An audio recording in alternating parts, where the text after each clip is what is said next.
नमस्कार दोस्तों, स्वागत है आपका डिफेंस गैलरी में। तो आज दोस्तों मैं आपके लिए दो बहुत ही अच्छी खबर लेके आया हूं। एक है भारत के वायुसेना के लिए तेजस को लेके है और दूसरी गुड न्यूज है भारतीय नेवी को लेके, जिनको 2 और स्टेल्थ फ्रेगेट मिलने वाले हैं जो कि इंडिया रशिया के द्वारा जॉइंट रूप से बनाए जा रहे हैं। तो क्या है पूरी डिटेल, वन बाय वन करके समझते हैं। तो सबसे पहले शुरुआत करता हूं तेजस की। तो तेजस, आपको पता है दोस्तों कि तेजस ने अब तो अपनी सर्विस लद्दाख में भी देनी शुरू कर दी हुई है और करंट में भारत जितने सारे तेजस यूज कर रहा है वो सारे पहले जो आईओसी वेरिएंट के तेजस मिले हुए थे वो सारे हैं, लेकिन अब वो भी एफओसी के क्लोज जा चुके हैं या हो सकता है उन्हें भी एफओसी मिल ही गई हो, लेकिन उसके बारे में क्लियर नहीं बताया गया है। पर वो भी आप एक तरीके से समझिए ऑपरेशनली रेडी हैं लगभग।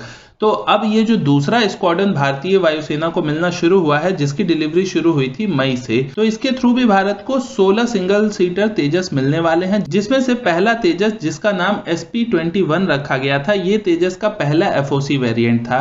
ये तेजस भारतीय वायुसेना को मिला था मई में। तो अब अच्छी खबर ये निकल के आ रही है कि SP-21 के बाद जो SP-22 और 23 था, ये 2 और फाइटर जेट जो हैं, इन्होंने अपने लो और हाई स्पीड टैक्सी ट्रायल्स को कंप्लीट कर लिया है और इनके जितने भी फ्लाइट ट्रायल्स होने वाले हैं वो सारे सितंबर में ही कंप्लीट हो जाएंगे। तो सितंबर में कंप्लीट होने का मतलब ये है कि लगभग आप लेके समझिए अक्टूबर में ये दोनों ही फाइटर जेट भारतीय वायुसेना को डिलीवर कर दिए जाएंगे।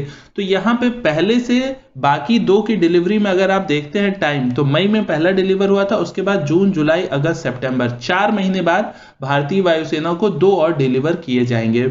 इस स्पीड से अगर काम होता रहा तो ठीक है, हालांकि इस स्पीड को थोड़ी और ज्यादा बढ़ाने की जरूरत है। हालांकि HAL इसके आगे आने वाले मॉडल जो कि SP-24, 25, 26 और ऐसे ही आगे बढ़ते जाएंगे SP-32 तक, तो इन सब पे भी काम कर रहा है। और HAL का कहना यह है कि SP-24, 25, 26 इन तीनों पे काम तेजी से चल रहा है और ये तीनों भी जल्दी ही ट्रायल्स के लिए रेडी हो जाएंगे। इनमें अभी असेंबली का काम चल रहा है और जो बाकी के 2 मैंने बताए SP-22, 23, ये दोनों आप मान के चलिए लगभग अगले महीने यानी कि अक्टूबर में भारतीय वायुसेना को दे दिए जाएंगे। तो क्या ये देते ही बिल्कुल कॉम्बैट रेडी होते हैं? तो ऐसा नहीं है। IAF भी जब इन्हें लेता है तो IAF भी कुछ दिनों तक इसे 1-2 महीने तक एक टेस्ट की तरह उड़ाता है कि भाई इसमें कोई दिक्कत तो नहीं है, क्योंकि अभी ये HAL के अकॉर्डिंग प्रूवन हुआ है। तो जब ये IAF के अकॉर्डिंग भी हो जाता है तो उसमें थोड़ा टाइम लगता है, तो उसके बाद से फिर ये वॉर रेडी होता है। तो ये अच्छी खबर है कि भारतीय वायुसेना को अगले महीने 2 और तेजस मिल जाएंगे जो कि एफओसी वेरिएंट वाले होंगे। इसके बाद दूसरी अच्छी न्यूज आई है गोवा शिपयार्ड लिमिटेड से।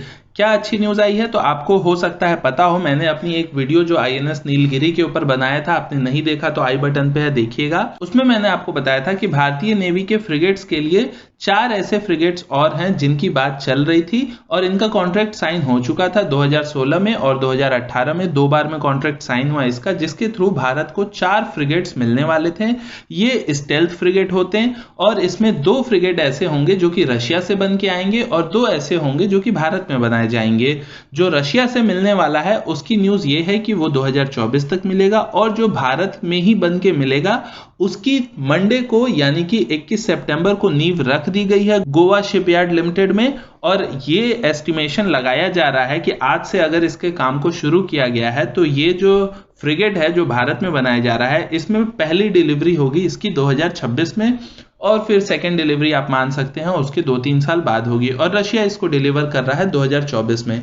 तो रशिया पहले क्यों डिलीवर कर रहा है? तो इसलिए क्योंकि रशिया के साथ पहले कॉन्ट्रैक्ट साइन हुआ था हमारा 2 साल और जो हमारा 2 बाकी के भारत में बनाए जाने थे वो बाद में कॉन्ट्रैक्ट साइन हुआ था, तो इसलिए आपको ये डिलीवरी टाइम में डिफरेंस दिख रहा है। खैर, जो टाइम बताए गए हैं अगर उस पर भी डिलीवरी हो जाए तो ये भी काफी ज्यादा अच्छी बात रहेगी। ये जो फ्रिगेट्स बनाए जा रहे हैं दोस्तों भारतीय नेवी के लिए, इसमें डिजाइन तो बेसिकली रशियन यूज किया गया है ये चारों ही फ्रिगेट्स में, लेकिन इसमें बहुत सारे इक्विपमेंट्स भारतीय लगाए जाएंगे। जैसे कि इसमें भारत के ही द्वारा बिल्ड किया गया रडार, सोनार सिस्टम और कम्युनिकेशन सूट जो है वो सब कुछ भारत में स्वदेशी तौर से डेवलप होगा और इसके जो बाकी भी पार्ट्स पुर्जे हैं वो सारी चीजें भारत में ही स्वदेशी तौर पे जो अलग अलग कंपनीज हैं वो सारी कंपनीज डिलीवर करेंगी। लगभग 1000 कंपनीज ऐसी हैं भारत में जो कि छोटे बड़े पार्ट्स को इसको बनाने के लिए डिलीवर करेंगी गोवा शिपयार्ड लिमिटेड को। तो ये मेक इन इंडिया के लिए अच्छी पहल है और इससे हमारी नेवी की ताकत और ज्यादा बढ़ेगी, क्योंकि अब अभी के समय में जितने भी फ्रिगेट्स वगैरह यूज किए जा रहे हैं वो सारे ही स्टेल्थ फ्रिगेट हैं और भारत इसी तरह के फ्यूचर स्टेल्थ फ्रिगेट के प्रोजेक्ट पे काम कर रहा है, जिसको कहते हैं हम प्रोजेक्ट 17A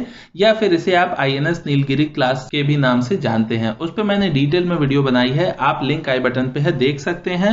ये भी फ्रिगेट उसी तरह का कुछ होगा, इसमें भी ब्रह्मोस मिसाइल इंटीग्रेट होगी और बाकी सारी चीजें अगर स्पेसिफिकेशन की बात करूंगा तो लंबा होगा वीडियो, मैं आपको डिटेल में किसी और दिन बताऊंगा। बस आप ये समझिए कि इसमें ब्रह्मोस मिसाइल भी होगी और 2 हेलीपैड्स भी होंगे इसमें, तो इस फ्रिगेट के साथ 2 हेलीकॉप्टर भी आप लेके जा सकते हैं। तो ये बड़ी खबर थी दोस्तों भारतीय वायुसेना के लिए भी और भारतीय नेवी के लिए भी। इससे हमारी ताकत और ज्यादा मजबूत होगी और साथ ही साथ ये मेक इन इंडिया का एक अच्छा इनिशिएटिव भी रहा है और अच्छा एग्जाम्पल भी रहा है।